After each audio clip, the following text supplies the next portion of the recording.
Wales is a country that has produced boxing champions like Jimmy Wilde, Jem Driscoll, Howard Winston, and most recently Joe Calzaghe. In the 1980s, Colin Jones became the hope of the Welsh boxing fan as they related to his working class roots, and he earned the nickname of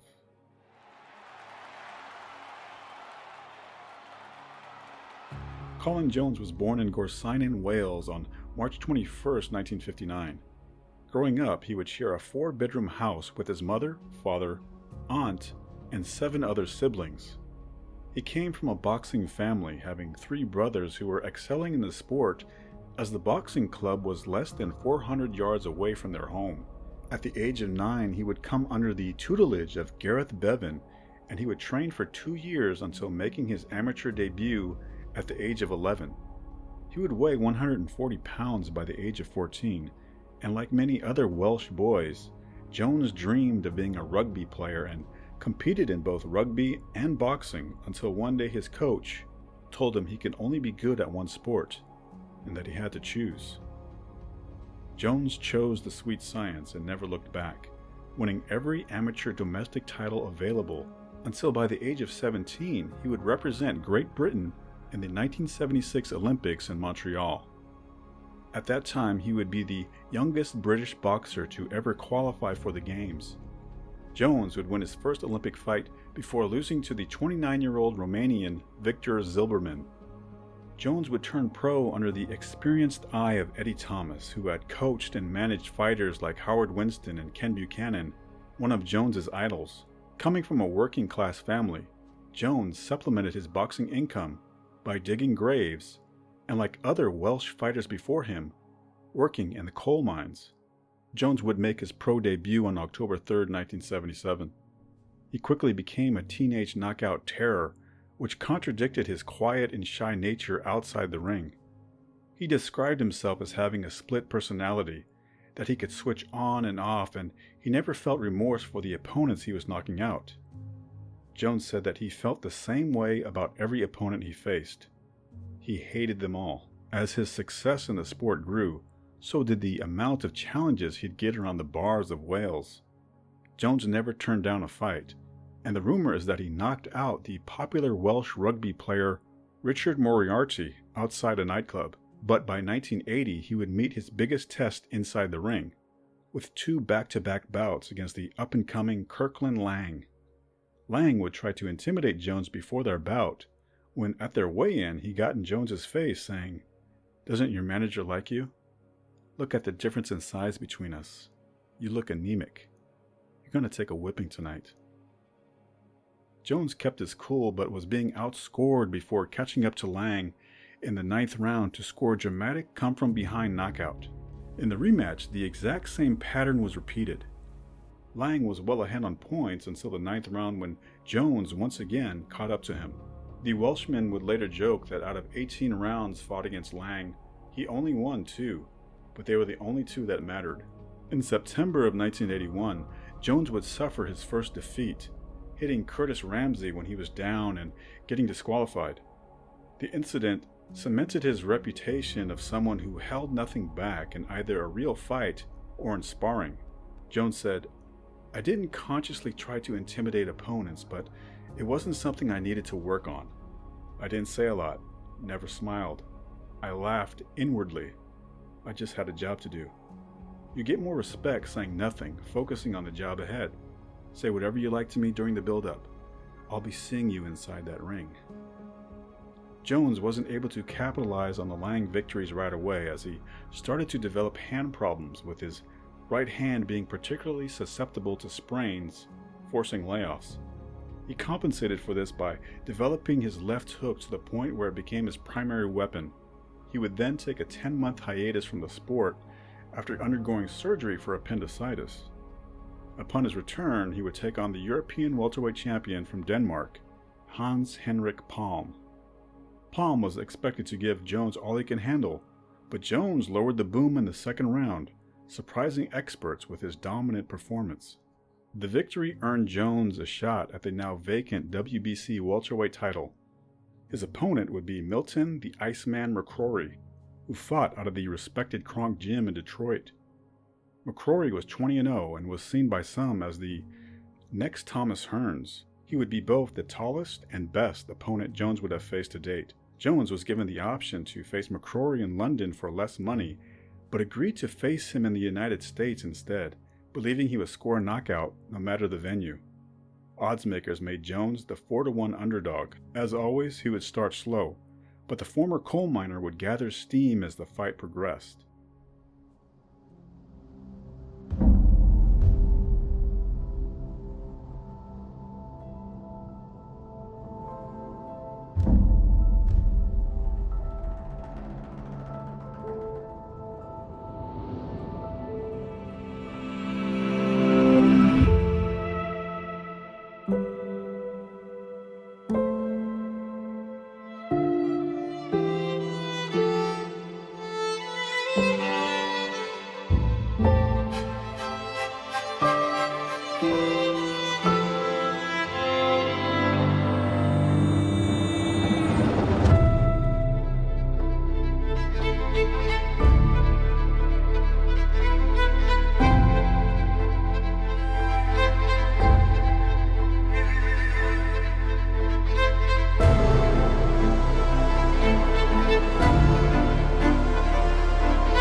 Seconds to go.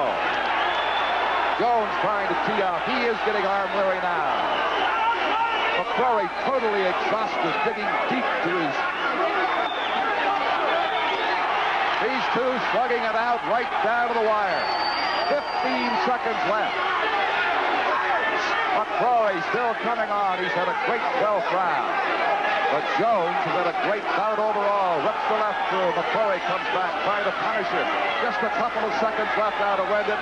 And the welterweight championship will go to a decision as these two fine fighters get a standing ovation here in Reno. 12 rounds of tremendous finish for both ways. The deciding ballot cast by Dimas Hernandez de Venezuela. 115 for Milt McCrory, 115 for Colin Jones.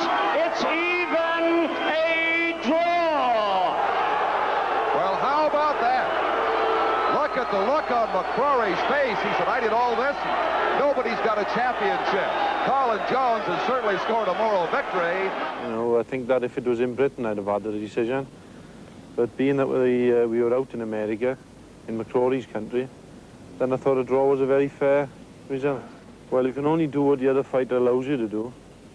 If he boxes a good fight, then he won't allow me to box my fight. So, and the same goes for me. If I fight the way I wanted the fight to go, then he's not going to have much of a chance to do what he wants to do. But I think it's going to be another good fight. You know, obviously he's got his little tactics, I've got mine. I think you'll see me going for him a little bit earlier on this time, which I'll have to do.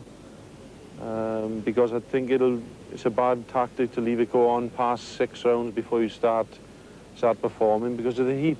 5 months later, Jones would have, in his own words, a second bite at the cherry in a rematch with Milton McCrory.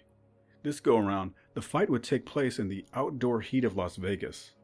McCrory's promoter Don King sent one of his minions to Jones's hotel room with the message that his purse would be docked because the promotion lost one of its sponsors. The issue was later resolved, but Jones would admit that the ruse and the 106-degree heat bothered him. Once again, he started slow, and this time he was floored in the first round. He returned to his corner telling his trainer Eddie Thomas that he couldn't see. Thomas replied, "Well, how did you find your way back to the corner then?" The cold words inspired Jones, and he battled McCrory to a standstill the rest of the way. Still, he would lose a close decision. Jones said, "Milt bluffed his way to winning the last round with little taps. You have to give him credit. That's what the game's all about. I was very tired. The heat took a bit of zip out of me." The loss devastated Jones, and he talked about retirement. But upon his return to Wales, he went straight back into the gym. A rookie promoter named Frank Warren would offer him a 3-fight deal, with the third fight giving Jones another crack at the title, this time against Donald Curry. The deal was made, but in the interim, Jones's manager Eddie Thomas would sign him for a bout against Sugar Ray Leonard. Leonard would take his first comeback fight against Kevin Howard, after which he would take on Jones. It would be a multi-million-dollar payday for the Welshman, but Leonard struggled against Howard and re-retired, rescinding the offer to fight Jones. The edge had slightly gone, Jones admitted. "I was still only 24, but every fighter knows when they're at the end.